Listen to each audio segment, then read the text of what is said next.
Konflik kepentingan akar dari korupsi. Mas Rio tadi yang mengatakan bahwa harusnya tidak mempersoalkan dapur punya siapa, yang penting programnya jalan. Ini dipersoalkan, Mas.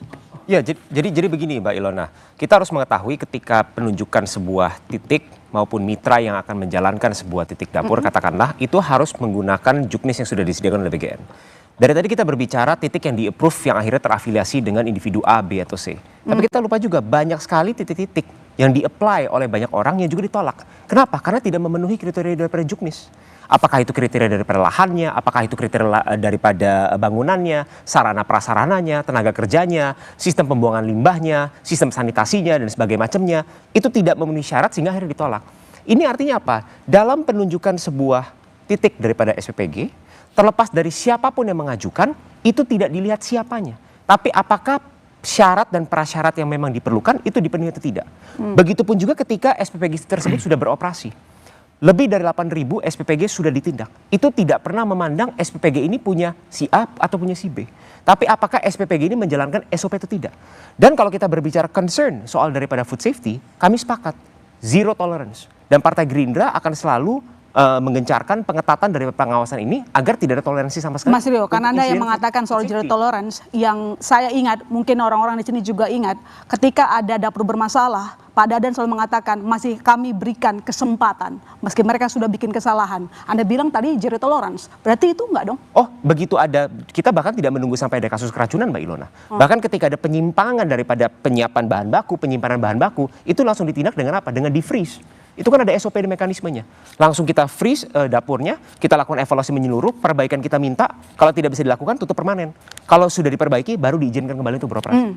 Itulah bentuk tidak ada toleransi terhadap apa yang disebut sebagai food safety. Oke, baik. Tio, Bu Nani ini dikenal sosok yang suka sidak atau bahkan menutup SPPG yang dianggap bermasalah. Nah, dengan terpilihnya Ibu Nani sebagai kepala BGN, Anda melihat bahwa masa depan program ini akan baik, persoalan sistemik akan hilang.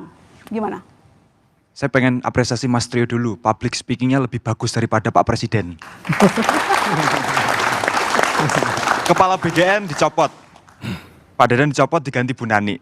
Tetapi kita lihat pidato pertama Bu Nani, tidak ada satupun poin transformasional yang disampaikan. Sudah 27.000 lebih SPPG dibangun, baru ngomong kantin sekolah akan diberdayakan. Itu sudah terlambat luar biasa. Jadi kita sebenarnya sudah dihadapkan pada situasi di mana syarat pejabat itu kan dua, kompetensi dan moralitas. Tetapi di zamannya Pak Prabowo, kompetensinya tidak ada, moralitasnya tidak ada, yang penting loyalitasnya.